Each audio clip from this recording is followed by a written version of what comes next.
ఒక మెడిసిన్ రోజు ఇడిచి రోజు, వేరే మెడిసిన్ కూడా రోజు ఇడిచి రోజు సార్ చేయమటికి చాలా చాలా మంచిదండి. అది కదా మనసులో అనేది ఒక తోడు అనేది ఉంటే ఆమె ప్రశాంతంగా ఉంటదేమో అనిపిస్తది. కానీ ప్రశాంతంగానే ఉండదు. మన ఇంట్లో బుట్టి పిల్లలు ఉన్నా సరే వాళ్ళ దగ్గరికి అస్సలకెళ్ళదు. వాళ్ళ జోలికెళ్ళదు. అసలు వాళ్ళు ఆమె దగ్గరున్నా కూడా ఆమెకు నచ్చదు.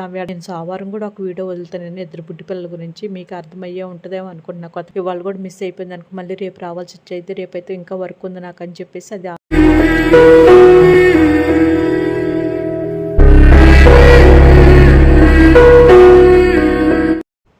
అండి అన్నమ్మనైతే మళ్ళీ హాస్పిటల్ తీసుకొని వెళ్తానండి. ఇంతకుముందు కూడా నేను చెప్పే ఉంటా కదా, పాతోళ్ళకైతే అర్థమయ్యే ఉంటుందండి. అసలుకి అన్నమ్మకి ఎప్పటి నుంచి బాగాలేదు ఏంటని చెప్పేసి ఆ బైక్ గుద్దని కాడించానండి. ఒక కాలు పోయి రెండో కాలు అని అలా వచ్చేసింది.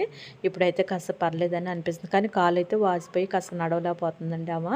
అంటే ఎక్కువసేపు వాకింగ్ అలా చేయడానికి ఆమెకు అవకాశం లేదండి. ఎక్కువగా అలా తిరిగితే మట్టి కంపల్సరీగా కాలు వాసిద్ది. ఆ కాలు వాసిన తర్వాత ఏమో జ్వరం వచ్చేసిద్ది. మన 10 రోజులు తీసుకెళ్ళా కదా, ఇవాళకి 2 రోజులు గడిచిపోయింది. మళ్ళీ మెడిసిన్ ఆపంగానే మళ్ళీ స్టార్ట్ అయిపోయింది నొప్పులు.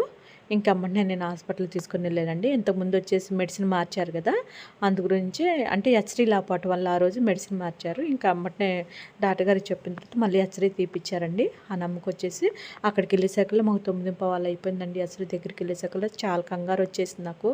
ఇవాళ కూడా మిస్ అయిపోయిందనుకో మళ్ళీ రేపు రావాల్సి వచ్చేది. రేపైతే ఇంకా వర్క్ ఉంది నాకు అని చెప్పేసి అది ఆలోచించాను నేను. అంటే ఇప్పుడు నేను నైట్ ఇచ్చేవి ఇది వాయిస్ అండి.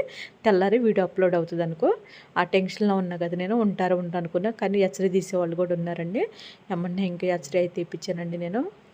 ఆ నమ్మకొచ్చేసి కాస్త అయితే ఆ హెచ్‌డీ సార్ చూశారు. చూసిన తర్వాత చెప్పారు, కాస్త పర్లేదమ్మా పోయినసారి కంటే కూడా ఇప్పుడు పర్లేదు అనేసి అంటున్నారు. ఆ హెచ్‌డీ చూసిన తర్వాత సార్ వచ్చేసి. కానీ అవే మెడిసిన్ మనం కంటిన్యూ చేద్దాం అని చెప్పేసి నాకైతే మెడిసిన్ ఇచ్చారండి. 2 రకాలు ఇచ్చారు మెడిసిన్ వచ్చేసి. అంటే రోజు ఇడిచి రోజు అలా వేయాలి. ఒక మెడిసిన్ రోజు ఇడిచి రోజు, వేరే మెడిసిన్ కూడా రోజు ఇడిచి రోజు. సార్ చేయమటికి చాలా చాలా మంచిదండి. ఎందుకంటే ఎంతలా పప్పీస్ని తీసుకెళ్ళిపోయినా అవి అయితే కోలుకుంటాయండి అక్కడికి వెళ్తే. అందుకని నా నమ్మకంతో నేను అన్నమ్మని కూడా తీసుకెళ్తున్నా. నేను సోమవారం కూడా ఒక వీడియో వదులుతానండి ఇద్దరు బుడ్డి పిల్లల గురించి. మీకు అర్థమయ్యే ఉంటుందేమో అనుకుంటున్నా కొంతమందికి. ఆ బుడ్డి పిల్లల గురించి కూడా నేను వీడియో చేయాలండి. సోమవారం ఆదివారం అయితే సరిగ్గా అదే శనివారం అయితే వెళ్ళవు కదా, సోమవారం రోజు నేను వీడియో వదులుతా. అప్పుడు ఆ వీడియో కూడా మీరు చూడండి మన బుడ్డి పిల్లల గురించి. అంటే అక్కడ ఎలా ఉంటుంది ఏంటి అనేది నేను చెప్తున్నాను నేను. అందుకని నా నమ్మకంతోనే ఆ నమ్మని అక్కడికి తీసుకెళ్ళా నేను. ఇంకా కాస్త మెడిసిన్ మార్చారు కాబట్టి ఇంకే ఇబ్బంది లేదండి. అంత టెన్షన్లు అయిపోతుందండి. ఇక్కడ వచ్చేసి అన్నమ్మ మెడిసిన్ కొన్ని నాకు నచ్చినైతే బాగా నేర్పించకూడదు, కానీ తినే విషయం కాడికి వచ్చాక తినదు ఏం లేదు. ఆమెకు అలాగ టైం ఇవ్వాలి, ఇవ్వట్లేదని చెప్పి ఆమె కాస్త మనాదిగా డల్లుగా ఉంటుంది. అన్నమ్మ వచ్చేసి మేము ఇంట్లో ఉండట్లేదు కదా, సరిగ్గా పట్టించుకోవట్లేదు అని కొద్దిగా మనాదిలో కూడా ఉండిపోతుందండి. అన్నమ్మ వచ్చేసి మనసులో ఎవరూ కనిపించట్లేదు కదా, మనసులో అనేది ఒక తోడు అనేది ఉంటే ఆమె ప్రశాంతంగా ఉంటుందేమో అనిపిస్తుంది.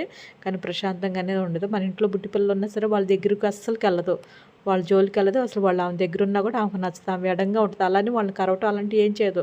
కానీ పక్కకి వెళ్ళిపోద్ది. ఆమెకి ఇష్టపడదు. అలా ఒంటరిగానే ఉంటుంది. అది నేనుంటే సంతోషంగా ఉంటుంది. అలా గడిచిపోతుంది. ఏం చేస్తా పాప నా మూలాన అన్నమ్మ బాధలు పడుతుందేమో అనిపిస్తుంది. ఇక్కడైతే హెచ్చరి చూసే ఉంటారు కదా, ఆ 2 కాళ్ళకండి వచ్చింది. కానీ లెఫ్ట్ సైడ్ దానికే ఎక్కువగా ఉంది డ్యామేజ్ అని చెప్పారు. అవైతే మనం కంటిన్యూగా మెడిసిన్ వాడాల్సిందేనంటే నేను ప్రతిసారి చెప్తూనే ఉంటున్నా కదా అన్నమ్మ గురించి. ప్రతిరోజు మెడిసిన్ వాడాల్సిందే. ఆమె ఉన్నంతకాలం ఆమె లైఫ్ లాంగ్ మెడిసిన్ వాడాల్సిందేనండి. దేవుడి దయ ఒకళ్ళు కోలుకుందనుకోండి ఇంకా అదృష్టవంతులు మనం. కానీ అప్పటికంటే ఇప్పటికి పర్లేదు అని అంటున్నారు కదా, అలాగే మెడిసిన్ కంటిన్యూ చేసేదాన్ని తగ్గిపోయిందనుకో ఈ మెడిసిన్ ఆపేయొచ్చు. అందుకని ఆమెను జాగ్రత్తగా చూసుకోవాలండి ఎప్పుడైనా సరే. అంటే కొంతమంది అంటున్నారు ఎందుకమ్మా అంత ఖర్చు చేయటం అని. మాకు తెలిసిన వాళ్ళు ఇక్కడ అన్నారండి. చాలా బాధేస్తుంది నాకు. అది నా కూతురనే అనుకుంటున్నాను.